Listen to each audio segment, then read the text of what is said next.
Hey guys, welcome back to our channel iSchoolConnect. Like always, we are back with some interesting content all around overseas education. And this week, we are back with some really interesting content around an English proficiency test, and we're going to be talking about TOEFL. So, as a lot of you may already know, when you are looking at studying overseas, you will have to be giving English proficiency tests. Right. So there are two most popular tests, and one of them is IELTS, and the other one is TOEFL. Now, what is this exam? When can you write this exam? What are the different sections in the test? What is the duration of this test? What are the best scores to get into good colleges? We'll be discussing all of that, and of course, where is this test applicable? So let's dive straight into this and understand everything about this test. Right, so the first thing is, what is this test about? Now, this test was first rolled out in 1964, which is way back, and this was first started in US. But over the period of time, literally pretty much all institutions around the world, all internationally acclaimed institutions in various countries have been accepting TOEFL, right? Now, be it Canada, be it Europe, be it Australia, New Zealand, pretty much all of these countries accept the TOEFL. Now, this again brings me to the next question, and that is, what are the different segments in this test? Now, the test majorly comprises of 4 sections, right? Now, the 4 sections are reading, writing, listening, and speaking. So this would mean that in these 4 sections, you will have a certain designated amount of time to answer each of them. And of course, between 2 sections, you will have a 10 minutes break. So you'll start off with reading, listening, and then a 10 minutes break, and then you'll head on to speaking and writing. So let's understand in detail what all of these sections have in terms of time limit, in terms of the questions, and what kind of tasks you will be performing. So reading, right? Now you have about 50 to 70 minutes to answer this section. To be precise, it's 54 to 72 minutes to answer. Now you will have about 30 to 40 questions in this section. Now, what do you have to do in this particular section, right? Now, the task is going to be basically reading about 3 to 4 passages from various academic texts and answer the questions basis these passages. Very similar to, those comprehension reading passages. Next, you will have the listening section. Now, you have about 40 to 57 minutes to answer questions in the listening section. You will have about 28 to 39 questions in this segment. Now, listening is going to be basically, a series of recordings that you will be given. Now, these can be lectures, these can be classroom discussions, even conversations which they'll play to you, and then you answer questions basis all these, different recordings. Then, after you have finished with, the reading section, the listening section, then you have a quick 10 minutes break. You can catch a sip of water.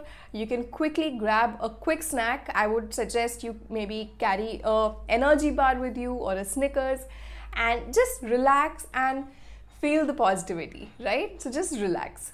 And of course, mentally prepare yourself for the next 2 sections that are coming up, and that is speaking and writing. Now, the speaking section will have about 17 minutes for you to answer your questions. And in this section, you have about 4 tasks, right? Now, what are these tasks? Now, speaking, to be honest, it's as simple as talking, right? So, you just have to express your opinion on a topic that is given to you. So that is your speaking section. Now next comes the writing, right? So for writing, you have a good 50 minutes, right? Which is a lot of time.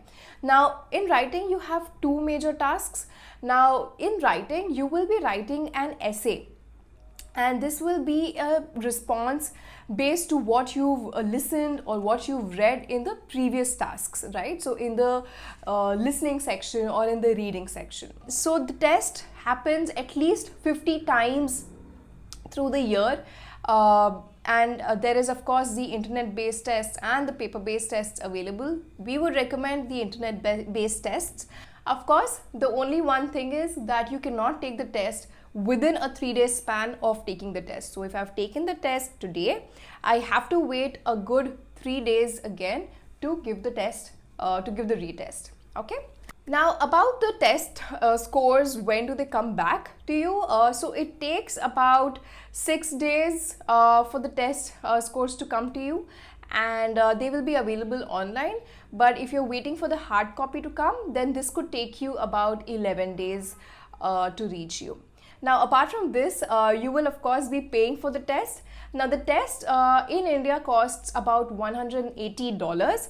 But if you are, say, rescheduling the test, or there's a late registration involved, then there will be different charges for that, and all of these charges are on the screen right now. Now for some really important tips and suggestions for acing your TOEFL exam, right? Now the very first thing is keep your calm, right? Now all of this is pretty much familiar to us, right? Whether it's speaking or writing, even reading. But it all just comes down to how confident we are, and if we are too anxious, then obviously it's going to impact our performance. So relax, be confident, and answer the test.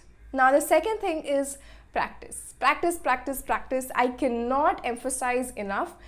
As simple as it may seem, if you're going to be overconfident and if you don't practice before the test, you will end up with a score that you did not want, right?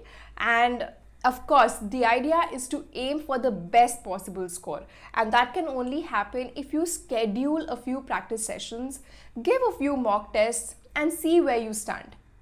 And only after you understand where you stand, you go ahead and register for the exam.